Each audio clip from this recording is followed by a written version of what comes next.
قد سمع الله قول التي تجادلك في زوجها وتشتكي إلى الله والله يسمع تحاوركما إن الله سميع بصير. الذين يظاهرون منكم من نسائهم ما هن أمهاتهم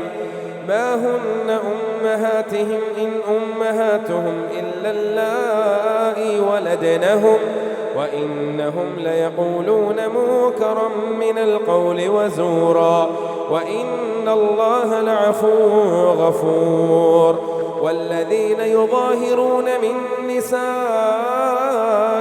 ثم يعودون لما قالوا فتحرير رقبة من قبل أن يتماسا ذلكم توعظون به والله بما تعملون خبير.